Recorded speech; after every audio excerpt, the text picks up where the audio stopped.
قبل ما نبدأ صلوا على النبي وما تنسوش الاشتراك واللايك، ويلا بينا نبدأ. فيلمنا بيبدأ مع شوية قراصنة وهم داخلين على قرية وعمالين يقتلوا كل اللي فيها وبيحرقوا منازلهم، وهنا بنشوف شخص وواحدة بيحاولوا انهم يدافعوا عن نفسهم ولكن ما بيقدروش وبيحاولوا يهربوا، ولكن القراصنة بتطاردهم لحد ما بيدخلوا في مكان كده على ضفة النهر، وبيحاول برضه انه يتصدى ليهم لكن بيجرحوه في صدره وبينزف دم كتير لحد ما بيجي الدم بتاعه في مكان كده في الأرض وبيخرج منه سيف بيلمع باللون الأخضر وبيشفي الجرح بتاعه، وبيقدر بكل سهولة إنه يقتل القراصنة كلهم. وبينتقل المشهد لطقم قبعة القش وبنشوف نامي وهي بتتكلم عن أسطورة سيف النجم السابع، وبتقول إننا لازم نبحث عنه عشان أكيد معاه كنز كتير.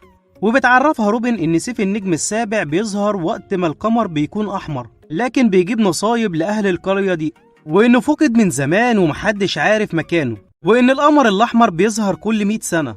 وهنا بنشوف يوسف وهو بيصلح السفينة وزورو بيكون نايم وبتتحدف عليه سكينة وعليها اسم، وبيروح زورو للغابة وبيقابل شوية أشخاص هناك وشخص منهم بيقول له الطريق من هنا. وهنا بنشوف لوفي وباقي الطقم وجنود البحرية بتطاردهم لحد ما بيطلعوا على صخرة كبيرة وبيطيروا بالسفينة لمكان تاني وسط الغابة، وبنشوف زورو راح للمكان اللي على ضفة النهر، وأول ما بيدخل بيلاقي جنود من البحرية بترحب بيه، وبيدخل وبنلاقي الشخص اللي حصل على السيف في أول الفيلم واسمه ساغا، وبنتفاجئ إن زورو وساغا يعرفوا بعض وإنهم كانوا بيتدربوا مع بعض وهم صغيرين، لكن ساغا بيكون مريض وبيطلب من زورو إنه يساعده، وزورو عشان هو صديقه فبيقبل إنه يساعده. وهنا لوفي وبقى الطقم بيدوروا على زورو وعمالين ينادوا عليه لحد ما بيشوف بنت واقفة قصاد تمثال وعمالة تتأمل قدامه، وأول ما البنت بتشوفهم بتجري، وبينزل سانجي وروبن وتشوبر ونامي وبيجروا ورا البنت، كل ده عشان عاوزين يسألوها عن مكان زورو. وبتروح البنت على قريتها وبتحذرهم إن في قراصنة هيهاجموا على القرية دلوقتي،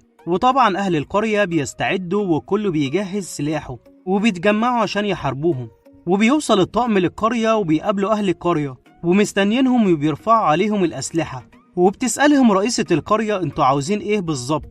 بيقولوا لهم ان احنا بس بندور على صديقنا.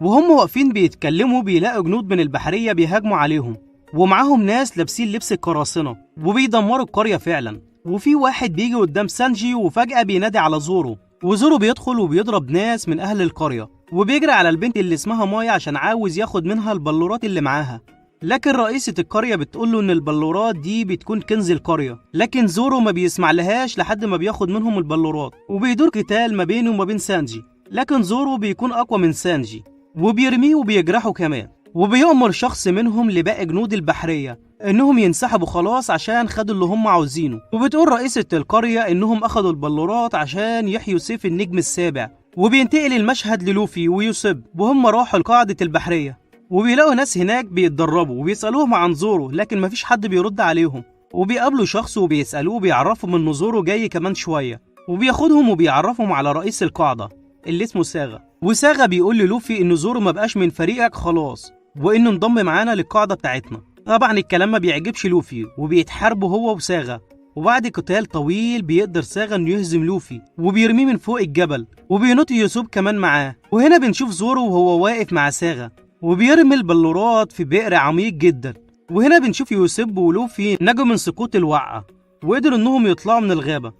ونرجع لباقي الطقم وهم بيعالجوا اهل القرية، وسانجي بيطبخ لهم وبياكلوا وبيشربوا مع بعض، وروبن بتقدر انها تقرأ الآثار القديمة وبتعرفهم ان من حوالي 200 سنة كان في كاهنة جميلة جدا واي حد كان بيشوفها كان بيقع في حبها، لحد ما رجالة القرية كلهم كانوا بيقتلوا ببعض عشانها وكل واحد عاوز ياخدها لنفسه. وكان في شخص معاه سيف مسميه النجم السابع، وبيقال ان الشخص ده قدر يقتل بيه رجالة القرية كلهم، ومن كتر الارواح اللي سلبها في السيف اتعمل عليه لعنة واخد روح صاحبه كمان. والكاهنة اخدت السيف وحطته في المكان اللي فيه ساغا حاليا، وقالت قبل ما تموت ان في يوم هيطلع الضوء الاحمر من القمر وهيتحرر السيف. وهنا بيفتكر زورو ذكرياته مع ساغا وهم في شبابهم، وان كل واحد كان عنده حلم وكان عاوز يحققه. وفي يوم زورو وساغا كانوا بيحاربوا على سفينة قراصنة، لكن ساغا بيتلف على ايده سلسلة من الحديد وما بيقدرش زورو انه يقطعها، وهو واقف السفينة بتنفجر.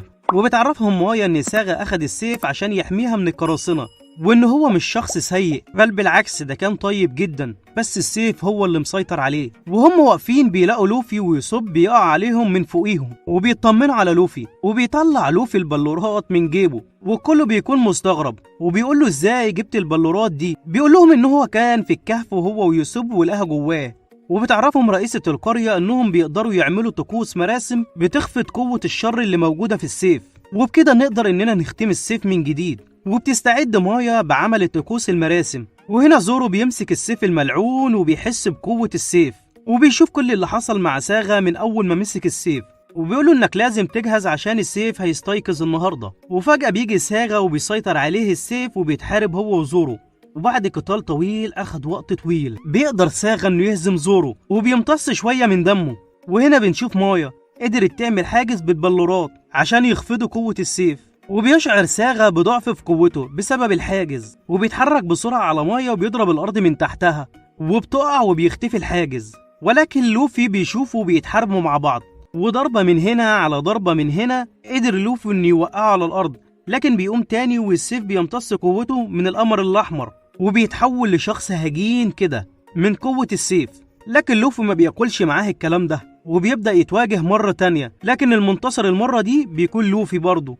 لكن برضه ساغا بيقوم تاني مرة تالتة وبيمتص السيف جوه جسمه، بس المرة دي بيجي زورو وبيطلب من لوفي إن هو اللي يحاربه عشان صديقه، وبيوافق لوفي وبيدور قتال بالسيوف ما بينهم. وبيقدر زورو إنه يضربه ضربة قوية جدا، وبيقدر يكسر السيف الملعون وبيحرر ساغا من لعنة الشر اللي عليه.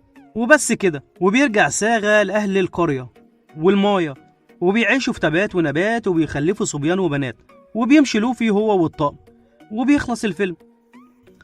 طب يا شباب أنا نفسي كده في 1000 لايك، عشان بصراحة كده إحباط الواحد يتعب بس ما بيلاقيش الدعم المستحق من اليوتيوب. أما بقى هنتكلم عن التيك توك. أما التيك توك فأنا بشكر كل شخص عمل متابعة أو فولو، واللي عاوزني أقول اسمه أو اسم الصفحة بتاعته في الفيديو زي كده يكتب لي في الكومنتات تحت. وسلام على أحلى ناس.